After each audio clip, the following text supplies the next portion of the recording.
हरे कृष्णा। आप सभी का स्वागत है हमारी खास कथा श्रृंखला जगन्नाथ ज्ञान यात्रा के दूसरे भाग में।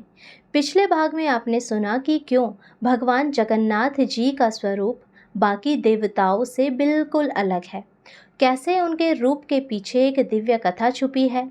लेकिन मित्रों, वो तो बस इस रहस्य की शुरुआत थी। आज हम जानेंगे उन गुप्त बातों को जिनके बारे में शायद ही आपने पहले कभी सुना हो।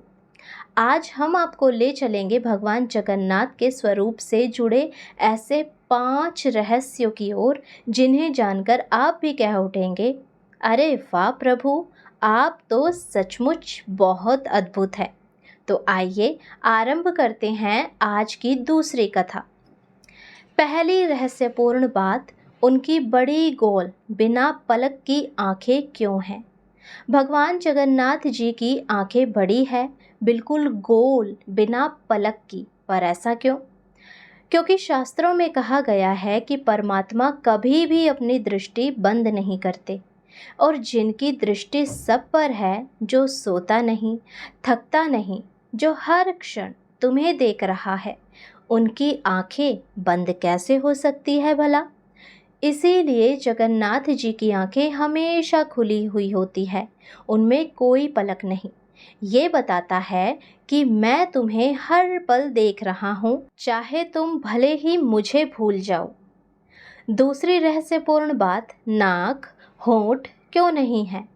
अब भगवान जगन्नाथ के स्वरूप में नाक या होंठ नहीं दिखते, तो इस बात का प्रतीक है कि ईश्वर बिना बोले भी सब कुछ कह सकते हैं। उनके लिए कोई शब्द नहीं चाहिए, उनकी मौन शक्ति ही संपूर्ण सृष्टि को चला रही है। उनके नाक न दिखने का अर्थ है वो सांसों के बंधन से भी परे है, वो अमर है, अनंत है। तीसरी रहस्यपूर्ण बात, क्या भगवान के भीतर ब्रह्म पदार्थ है? ये इस मूर्ति का सबसे बड़ा रहस्य है। कहा जाता है कि भगवान जगन्नाथ के शरीर के भीतर ब्रह्म पदार्थ छुपा है। अब ये क्या है, कोई नहीं जानता, क्योंकि जो भी इसे देखने जाता है उसकी मृत्यु निश्चित मानी जाती है। और शास्त्रों में कहा गया है, यह स्वयं भगवान श्री कृष्ण के अंतिम अवशेष हैं, जो नव कलेवर के समय पुरानी मूर्ति से निकालकर नई मूर्ति में गुप्त रूप से स्थापित किए जाते हैं। ये रहस्य इतना गुप्त है कि इसकी सच्चाई जानने वाला कोई जीवित नहीं बचता। आज तक कोई नहीं जान पाया कि ये ब्रह्म पदार्थ आखिर है क्या। किसी दिव्य धातु का टुकड़ा है, किसी शक्ति से भरी वस्तु है, या स्वयं श्री कृष्ण के प्राचीन अवशेष। ये रहस्य आज भी अनसुलझा है। चौथी रहस्यपूर्ण बात, नव कलेवर की अनकही कथा। क्या आप जानते हैं कि जब हर 12 साल में भगवान जगन्नाथ जी की नई मूर्तियां बनती है, तो इसके लिए विशिष्ट दारुक वृक्ष चुना जाता है, पर ऐसा कोई भी नीम का पेड़ नहीं, वो पेड़ जिसमें 4 शाखाएं हो, बलराम, सुभद्रा, जगन्नाथ और सुदर्शन के प्रतीक, तने पर शंख चक्र ज्योति जैसे चिन्ह हों। उस स्थान पर ना कोई बाजार, ना कोई शमशान हो, पेड़ के पास नाग का वास हो, और जिस पेड़ पर पक्षी ना बसे हो, कोई सूखा डाल ना हो।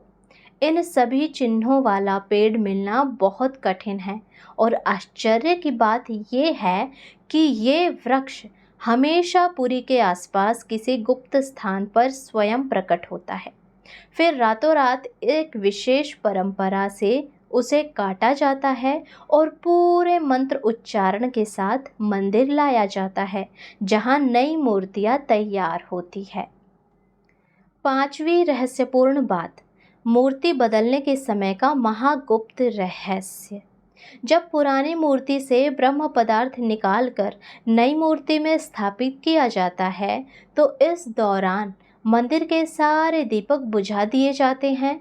मंदिर का गर्भगृह बिल्कुल अंधकारमय हो जाता है और इस समय केवल मुख्य पुजारी ही अंदर रहते हैं।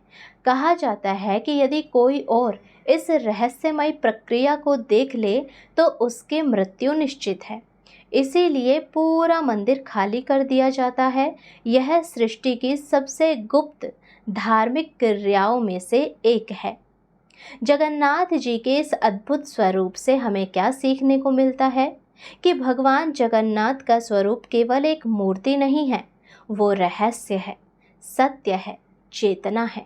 उनकी अधूरी लगने वाली मूर्ति पूरी सृष्टि की पूर्णता का प्रतीक है। उनकी बड़ी आंखें हमेशा ईश्वर के जागृत होने का प्रमाण हैं।